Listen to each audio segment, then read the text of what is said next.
...2014 was a special year. We got the Lava War update, there was the 4th annual Saxia Wars, and we even got the end of the line update, which, let's be honest, was not that great. But 2014 had also something else come out that changed basically everything for the next 10 years. Ratchet & Clank film trailer for E3 2014, which is basically the best thing to come out of that movie, frankly. Oh, and there was also Five Nights at Freddy's, I guess. I don't even need to explain what FNAF is, literally everyone and their grandma knows what this franchise is. It's a horror game series about sitting in your crappy office and defending yourself from the murderous animatronic performers that may or may not be, but most likely are possessed by children's ghosts. It's funny to consider that such a simple concept turned out to be a big hit that captured the minds of millions, including me. I have a problem. The problem is yellow. Very yellow. So with FNAF being such a big hit, it's really not that surprising that some different map creators decided to recreate the first game's restaurant or inspired maps in TF2, and I will show some of them here. So before I begin, I want to mention that I got a special quest to make a cameo for this video specifically, and I am again close to reaching 5k subs, so if you help me with that goal, there will be a special double crush video about them. So let's start our night shift and take a look at our first FNAF inspired map.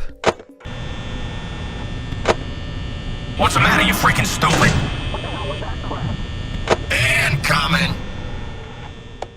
This first map should be familiar to all of you because it was the one brought to us by Great Blue, another fellow TF2 YouTuber who published a map to Game Banana on the 5th of November 2023, and I've got to say, it's pretty impressive. Red team is the security guard team, whilst blue team is the animatronic team, and fun fact, blue can only play as heavies, as it just kills you repeatedly until you switch classes. This map is inspired by the first game's location, as you have doors to defend yourself and there are even lights that, quite frankly, just increase the electricity bill considering how bright the building is already. But you're not only limited to your office, as you can lock down different locations as well, which prevents the enemy from reaching your office to capture the control point. So basically, this is a bite-sized attack and defense mode. So before I talk about any of the other strategies and fun map gimmicks, I'll quickly cover the locations there are. So the red team starts at the security office, which has 2 doors on their side and they can be closed indefinitely, whilst the blue team starts at the dining area and can progress through different vents of rooms, room examples including the storage room, the kitchen, the maintenance and the basement. There is also the bathroom area, but you know, it's not really that important to the map. Just thought I'd mention it. Red team can monitor blue's progression through the camera system and shut down their different paths, but only one at a time. And whilst the red team can shut both doors to the office to prevent the attackers from entering, blue team can press 2 buttons located on the building to destroy the power box, which causes a blackout which opens the doors to the level. While in blackout, the red team can't see very far and will have to leave the safety of their office to a smaller room to press a button which brings the power back on. This map is really good. I really like how it looks, and you can imagine it existing in some sort of obscure variant of Manco, in which Saxton has decided to try reaching out to families through not so inviting mercenary entertainers. So good job, considerable lapis lazuli, you did a great job with this map.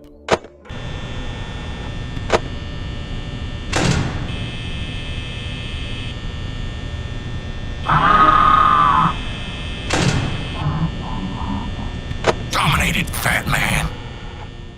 Five Nights at Heavie's was released to the workshop on 3rd of February 2025 by Ghostly Abyss, so this one is very recent. It's a remake of the first FNAF game, but this one has events baked onto the map. You start off at the building's entrance and have 2 difficulty options to choose from, normal or hard. And once you do, you have to defend yourself against Heavie, Spy, Pyro and Scout, who is just constantly partying in his own curtain until 6 AM while avoiding running out of power. I'm not gonna lie, I was fairly anxious as I didn't expect for the map creator to do an actual FNAF remake in TF2, and let me tell you, trying to locate the vents through the cameras was not entirely easy as they were rather broken and the building was so dark that I sometimes had to really look closely for any figures. I shall probably explain how each character works. Heavie works just like Freddy and was the easiest to deal with, as he has glowing eyes in the dark and makes sounds when he moves, so you know when he is at your door. Spy is like Bunny, who will enter from the left door, and Pyro is like Chica, who enters from the right door, and he also managed to kill me at 1 AM. And Scout is like Foxy, who will leave their cove if you don't check on him enough. Each night lasts around 10 minutes and I did check what happens if you run out of power, which you guessed ends with Heavie menacingly ending you. So in my second attempt while I was being harassed by the spy, I managed to beat the normal version of the night, which the map celebrates with you getting a birthday cake and all the 4 mercenaries dancing. I then decided to check the map a bit further with Noclip, as it doesn't let you leave the office. And while I didn't find anything too interesting, as it's basically the first game's location but TF2 team, the kitchen stove was on fire, so I have to give this restaurant 0 out of 5 stars as the food here is terrible and the animatronic performers creep me the fuck out. Jokes aside, this map caught me off by surprise in a good way, as I only took it to be some downscaled attack and defend map like the Great Blues map is, but it gave you a decent FNAF remake on TF2. Although the cameras were a bit useless due to how zoomed in they were, I do have to again mention how cool it was to have an actual FNAF game in TF2, especially how creepy it got at times.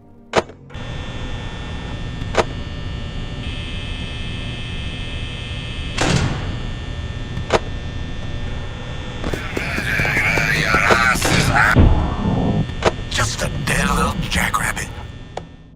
In this next map you get to go against Saxton Hale, or rather his robotic copy.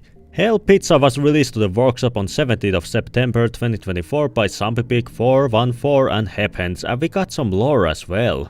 During the time when Greyman owned Manco, Red Team hides out in Saxton Hale team restaurant known as Hale's Manly Pizza Place, but Greyman hacks into the advanced animatronic Hale, and now the mercenaries are forced to defend against it until the morning or until they can kill the machine. I really like when map makers add some lore to their maps, as it's fun to read and it adds more to what can I say about small levels. So this map has the camera system with 8 different cameras, but your office has 4 doors, but you can only close one at a time. There's also a control point behind you, but you mainly want to avoid that big robot from entering your room altogether. The dining hall is quite big and there's a stage where the boss is. What spooked me with this map was that I first thought the bot controlled Saxon could leave his stage, but only for this man to come run straight at me, which really gave quite a shock to my motherboard. There are also some other arcade machines, a log kitchen which I'm fairly certain you can only access with a Noclip, a strange file full of masks with the word manager under it, and some storage closet with spy and heavy robots just chilling there. This was a fairly neat map, even its quite small size could become an actual problem during a real game. I really like how it looks, as it really nests cheap pizzeria vibe the FNAF games have.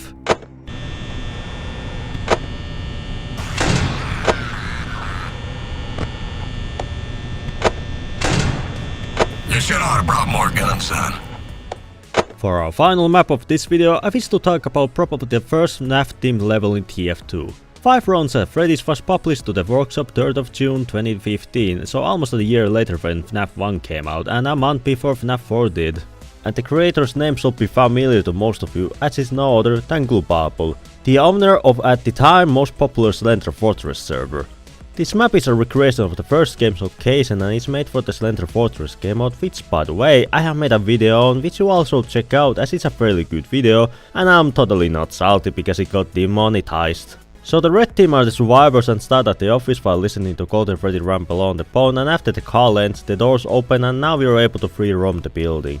Because it's recreation, a lot of the rooms stay the same, like it still has the 2 long hallways, big dining area and all that. But there are also new additions to the map, such as vents that now connect between kitchen and bathroom areas, which probably isn't the most hygiene thing in the world, but that leads from parts and service to Pirate's Cove, but also a massive basement area which you can enter from stage area or through the big hall at the office. So while the red team must run for their lives and avoid killer robots, the blue team needs to wait for their turn, so they have their own area where they can hang around in, which I'll quickly cover.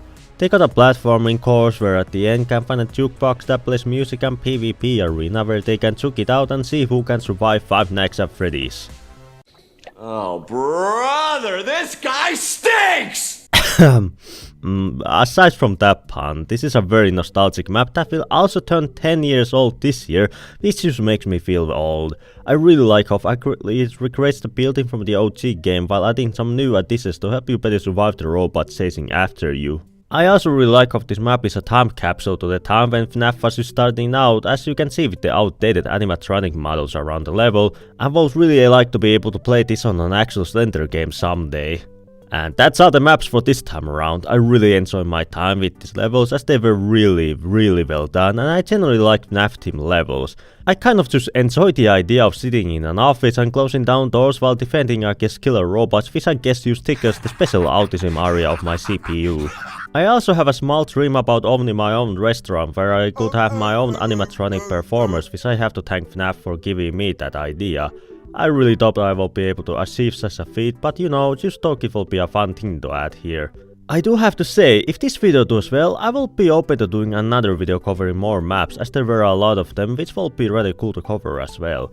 I want to thank Longkudor for making an appearance on this video, and I do recommend checking him out as he does really good content. So like the video if you enjoyed it, comment down below your own favorite map shown today, subscribe for more source game related videos, and have a nice day.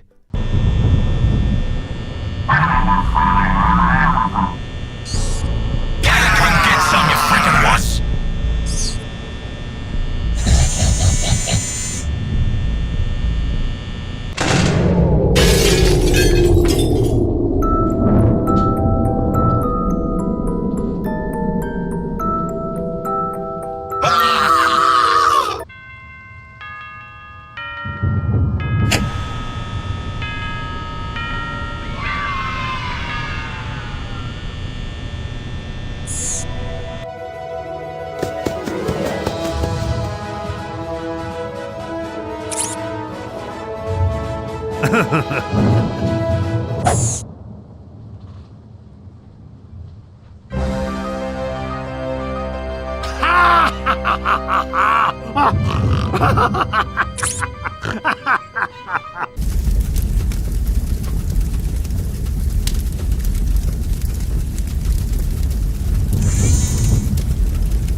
I always come back.